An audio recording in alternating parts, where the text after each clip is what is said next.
सुरेश बापू यांच्या नेतृत्वाखाली राष्ट्रवादी काँग्रेसने निवडणूक लढवण्याचं डिक्लेअर केलेलं आहे. तर शरदचंद्र पवार पक्षाची काय भूमिका असणार आहे या संदर्भात? आमची आधीपासून भूमिका आहे की कुठल्याही साखर कारखान्यामध्ये राजकारण येऊ नये. तो हा शेतकऱ्यांचा प्रश्न आहे, हा काही राजकीय विषय नाही. त्याच्यामुळे बापूंचे आणि आमचे 5 दशकाचे कौटुंबिक संबंध राहिलेले आहेत आणि त्याचबरोबर शेतकऱ्यांच्या हिताचं जे असेल ते पक्षाचं धोरण नाही नुसतं, पण माणुसकीच्या नात्याने शेतकरी हा केंद्रबिंदू हा नेहमीच आदरणीय पवारसाहेबांसाठी राहिलेला आहे. त्यामुळे कैलासवासी यशवंतराव चव्हाणांचं जे स्वप्न सहकार चळवळीबद्दल होतं, तोच विचारांचा वारसा घेऊन आदरणीय पवारसाहेब हे अनेक 6 दशकं तुमच्या सगळ्यांच्या आशीर्वादाने महाराष्ट्रात आणि देशात काम करतायत आणि जाचक कुटुंबाचं खूप मोठं योगदान इथे राहिलेलं आहे. या सगळ्याची सुरुवात ही जाचक कुटुंबाने केली.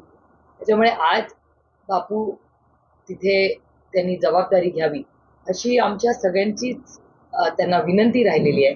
आणि आज जर बाकीचेही पक्ष एकत्र येऊन आपण सगळे राजकीय मतभेद घेऊन तर शेतकरी केंद्रबिंदू ठेवून काम करायची सगळ्यांचीच तयारी असेल तर ही अतिशय गोड बातमी आपल्या सगळ्यांसाठी.